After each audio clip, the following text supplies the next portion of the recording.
और इस वक्त की बड़ी खबर सहारनपुर से आ रही है, जहां कांग्रेस सांसद इमरान मसूद उत्तर प्रदेश की राजनीति में सपा कांग्रेस गठबंधन के लिए नई चुनौती बनते दिख रहे हैं। बुधवार को उन्होंने सहारनपुर की सभी 7 विधानसभा सीटों पर अपने उम्मीदवार उतारने का ऐलान कर दिया। साथ ही सपा विधायक अंशु मलिक पर तंज कसते हुए उन्होंने एक्सीडेंटल विधायक बताया और कहा कि मुझे टिकट मालिश कराकर नहीं मिला था। मसूद के बयान से गठबंधन में दरार और गहराने के संकेत मिल रहे हैं। देखिए सहारनपुर से हमारे सहयोगी प्रशांत त्यागी की एक खास रिपोर्ट। नान का मदरसे में ना हूँ, ये कभी हुआ नहीं आज तक ऐसा। मैं हमेशा ही आता हूँ, इसीलिए अब हजरत से दुआ के लिए हाजिरी हुई। देखिए आज जो कुछ, भाई 2 मिनट के लिए रोक लीजिएगा। आज का जो माहौल है, आज सबसे पहले तो हमारा जो आतंकवाद के खिलाफ लड़ाई में भारत ने मुंह तोड़ जवाब दिया है, उसके लिए हम भारत की फौज को सलाम करते हैं।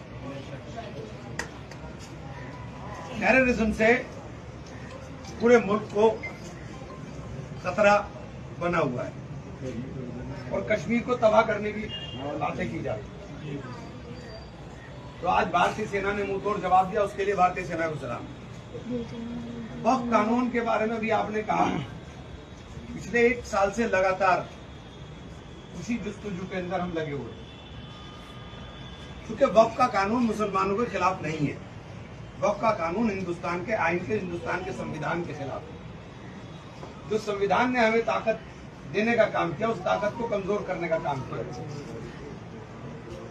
हमने जेपीसी में भी लड़ाई लड़ी, पूरे देश में घूम घूम करके एहतजाज लगातार हो रहे हैं। रात ही आया हूं मैं और कल फिर जा रहा हूं काली, और फिर मैं लगातार पूरे मुल्क के अंदर कॉन्फ्रेंस हो रही है। आप लगातार देख भी रहे हैं कि ये लड़ाई मामूली लड़ाई नहीं है। हमारे तो दर्द है, तो दर्द में आदमी तड़प करके दौड़ता है। हमारे रात की नींद और चैन खराब हो गया, लेकिन क्योंकि तकलीफ है, अगर इस वक्त ना बोले तो अल्लाह के यहाँ क्या मुंह दिखाएंगे। अल्लाह ने इस लायक बनाया कि जहां आप बोल सकते हो, तो मैं बेखौफ होकर के कोशिश करता हूं कि बोलने का काम करूं। मुझे गाली देना बहुत आसान है, मुझे बुरा कहना बहुत आसान है। मैं तो बार बार कहता हूं कि मेरे काम से बराबरी कर करके आप मुझे बुरा कहो। जो लोग बुरा कह रहे हैं उन्हें करना कुछ नहीं है, और मुसलमान के अंदर जहर घोलना है, मुसलमान के अंदर बंटवारे करने। एक लफ्ज आप बोले नहीं और भाजपा का एजेंट में, भाजपा का एजेंट तो वो है जो आपको तकसीम करने की बात करता है। जब लाठी डंडा या ये जो कानून का डंडा है, जो वक्फ कानून आया है, ये किसी एक के लिए नहीं है, ये सबके लिए है। और आपको पता ही नहीं है क्या ये बीजेपी जो नैरेटिव बना रही है कि साहब अपने पसमंदा मुसलमानों का एक लफ्ज उस कानून के अंदर कहीं कोई दिखा दे तो मैं आपका जूता और मेरा सर होगा कि जहां पसमंदा का जिक्र भी किया गया। सारे कब्रिस्तान, खानका, दरगाह, इमामबाड़े, ईदगाह ये जद में आ गए। 78% प्रॉपर्टी यूपी की जो वक्फ की थी वो कह रहे हैं कि सरकारी, जिनमें कदीमी मस्जिदें बनी हुई, और आप इस मुगालते के अंदर बैठे हैं कि साहब ये तो वक्फ कानून से हमारा क्या होगा। अरे आपका क्या होगा, आप ही का तो नुकसान होगा। अगर कब्रिस्तान नहीं होगे तो दफनाए कहां जाओगे। जब ये कह रहे हैं कानून के अंदर कि जो भी संपत्ति विवादित होगी, जिसपे जरा सी भी दरखास्त किसी ने लगा दी, वो संपत्ति जब तक विवाद तय होगा, जब तक सरकारी रहेगी। घर का मालिक तो बन गया मैं, आपको क्यों घुसने दूंगा। समझ में नहीं आता है। अच्छा, समझ में आएगा जब आप, जो लोग बोल रहे हैं, जब आपने पढ़ा हो या देखा हो या समझा हो। एक्सीडेंटल आकर के लोग बनते हैं, और मैं 2-3 दिन से देख रहा, मेरे खिलाफत बढ़ रही है। भाई डालो, और किस बात के लिए बढ़ रही है? सलेमपुर भुखड़ी गांव के अंदर कैंसर से लोग मर रहे हैं, मैं तो चला गया इत्तेफाक से। अरे बात करिए, आप बहुत सारी बात वायरल भी हो गई। मैंने किसी का नाम है तो ये भी कहा कि कोई एमपी आए, कोई एमएलए ना आए तो क्या स्वास्थ्य सेवाएं आप रोक दोगे? क्या आप लोगों का इलाज करना बंद कर दोगे? इंतजार करोगे कि कब मरेगा? ये नहीं हो सकता। मेरा फोकस काम के ऊपर है, इन बेकार की बातों पर नहीं। और जहां तक आप लोगों से मोहब्बत का सवाल है तो आप लोग अच्छी तरह जानते हो इमरान मसूद की तो जिंदगी आपके लिए वक्फ है। जब तक मेरे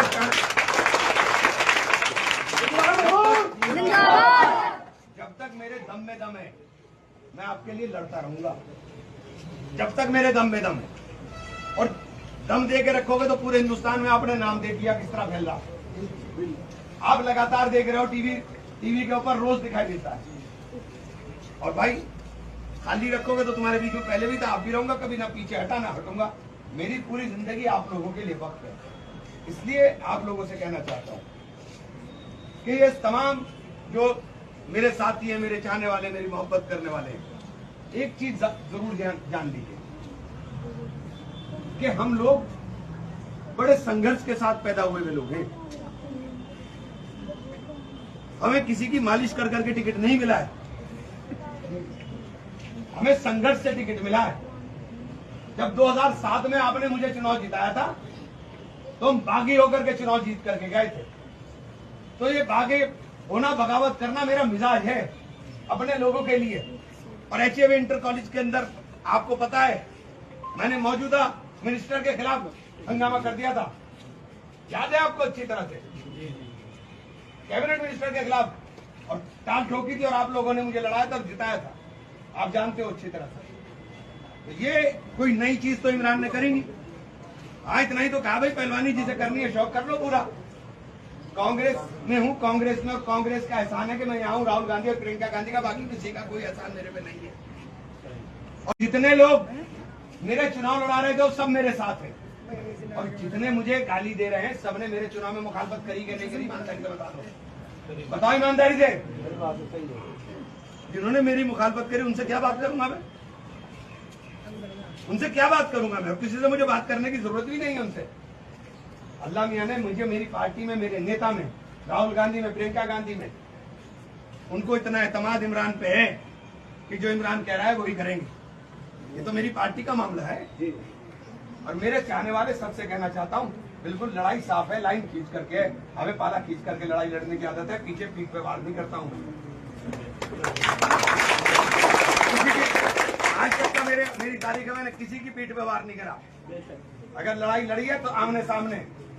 अगर मिनिस्टर के साथ मेरा इख्तिलाफ हुआ था, जगदीश भाई के साथ, तो आमने सामने होता, टाल ठोक कर करा था।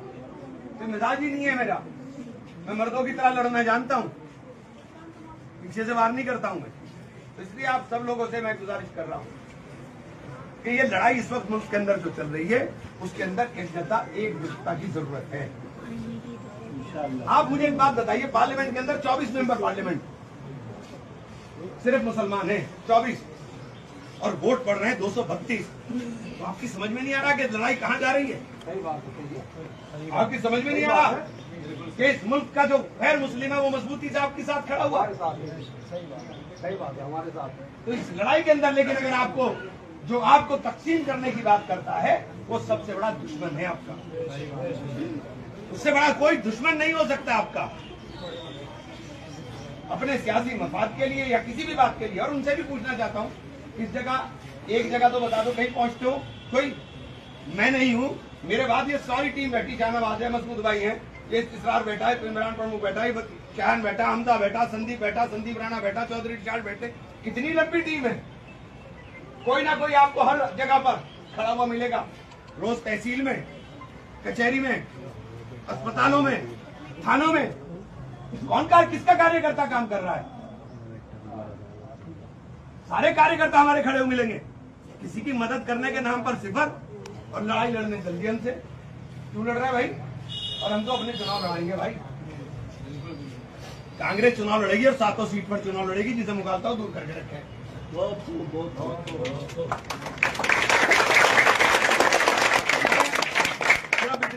करता हूं कि अगर ईमानदारी के साथ इमरान मेहनत कर रहा है तो मेरी मेहनत के साथ खड़े रहना। और जो तकसीम की बात कर रहे हैं, जैसा कि आप जानते हैं, समाजवादी पार्टी के राष्ट्रीय अध्यक्ष आदरणीय श्री अखिलेश यादव जी पीडीए के महानायक बन करके पूरे देश में उभरे हैं और वो पीडीए की इस लड़ाई को मजबूत कर रहे हैं। और इसी क्रम में आपने जो 2024 में इसका रिजल्ट भी पूरे देश ने देखा और पीडीए पूरी तरह से एकजुट है। और वहीं आदरणीय राष्ट्रीय अध्यक्ष जी गठबंधन को लेकर के हमेशा सकारात्मक रहे हैं और हमेशा उनका बयान आया है कि हम इंडिया गठबंधन मजबूती से अपनी जगह खड़ा है। क्योंकि मुझे कई दिनों से बहुत सारे पत्रकार साथियों के फोन आ रहे थे, तो मुझे लगा जिस तरह की घटनाएं पिछले 2-3 दिन में सहारनपुर में घटी है, तो मैंने सबसे कहा कि मैं एक बार ही सबका जवाब आप सबके सामने दे देंगे। आपको याद होगा कि कांग्रेस पार्टी से राहुल गांधी जी ने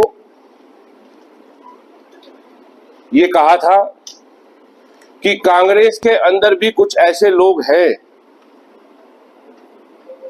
जो बीजेपी का काम कर रहे हैं। तो जो राहुल गांधी जी ने कहा था वो आप सहारनपुर में देख रहे हैं। हमने कभी भी किसी को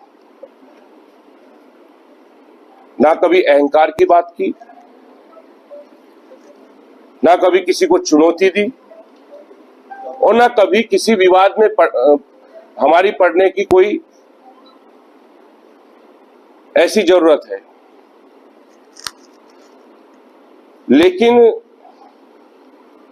क्योंकि एक सांसद की और सांसद पद की गरिमा होती है, उन्होंने जिस तरह का बयान दिया और बार बार इस बात को कह रहे हैं कि हम अपने दम पर बने हैं, अगर उन्हें इस बात का अहंकार है, तकब्बुर है कि वो अपने दम पर बने हैं, तो फिर ये खेल दोबारा हो जाए, वो भी इस्तीफा दे दें, हम भी इस्तीफा दे देते हैं और हम उनकी चुनौती को स्वीकार करते हैं और वो लड़ ले। जनता एक को चुन लेगी और जो जनता फैसला लेगी वो हमें स्वीकार होगा। क्योंकि हमने कभी अपने उसमें आज तक ये नहीं कहा कि हम बहुत बड़े नेता हो गए या हम अपने दम पर जीत आए। 2019 में भी गठबंधन जीता था, यहां से 2024 में भी गठबंधन जीता है। तो ये लोग पीडीए की लड़ाई को कमजोर करने के लिए इस तरह की भाषा किसी दबाव में, किसी जांच के दबाव में बोल रहे हैं और ये इनका बहुत पुराना इतिहास रहा है जो इन्होंने कभी किसी को बर्दाश्त नहीं किया। हमने हमेशा उनको सम्मान दिया और बड़े भाई की तरह समझा। हमने कभी, आप देखते होंगे, चाहे पोस्टर वाला मामला हो, हमने कभी पहल नहीं की, हम उस मामले पे भी चुप रहे। जितनी भी बातें, हम हमेशा खामोश रहे।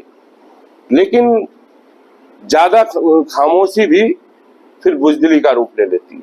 हमने उनको कहा था कि आप जिस भाषा में बोलोगे, हम सभ्य हैं, हम उसी भाषा में जवाब देंगे। हमने हमेशा जनता का आभार जताया है, गठबंधन पर हमेशा जनता ने भरोसा जताया है और हम जनता के आभारी हैं जो आज आपके बीच बैठे हैं। इसलिए हम जनता के प्रति फिर आपके माध्यम से आभार व्यक्त करते हैं और हमेशा उनका आभार व्यक्त करते रहेंगे। हम जो भी कुछ हैं अपनी सम्मानित जनता की वजह से हैं।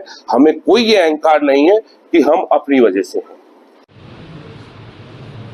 हमेशा सकारात्मक रहे हैं और हमेशा उनका बयान आया है कि गठबंधन, हम इंडिया गठबंधन मजबूती से अपनी जगह खड़ा है। क्योंकि मुझे कई दिनों से बहुत सारे पत्रकार साथियों के फोन आ रहे थे, तो मुझे लगा जिस तरह की घटनाएं पिछले, धन्यवाद देता हूं। और 10-15 मिनट हम लेट हो गए, रास्ते में जाम था, उसके लिए भी क्षमा चाहता हूं। यहाँ पर मेरी पार्टी के सभी सम्मानित साथी हैं, विधायक जी हैं, पूर्व विधायक जी हैं, जिलाध्यक्ष हैं, पूर्व जिलाध्यक्ष हैं, मजाई राणा जी हैं और तमाम सम्मानित साथी मेरे यहाँ पर मौजूद हैं। लियाकत भाई हैं, महानगर अध्यक्ष जी भी हैं।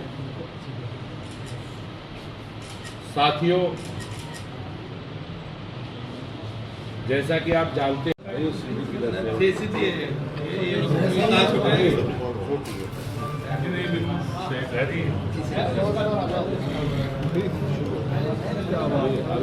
सब शांत हो जाए तो फिर शुरू करें। वहाँ आगे सब राष्ट्रीय अध्यक्ष आदरणीय श्री अखिलेश यादव जी पीडीए के महानायक बन करके पूरे देश में उभरे हैं और वो पीडीए की इस लड़ाई को मजबूत कर रहे हैं। और इसी क्रम में आपने जो 2024 में इसका रिजल्ट भी पूरे देश ने देखा और पीडीए पूरी तरह से एकजुट है। और वहीं आदरणीय राष्ट्रीय अध्यक्ष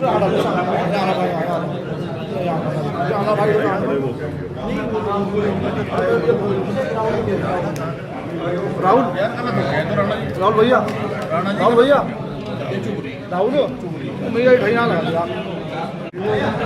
इधर आ जाए, यहाँ पे लगा ले।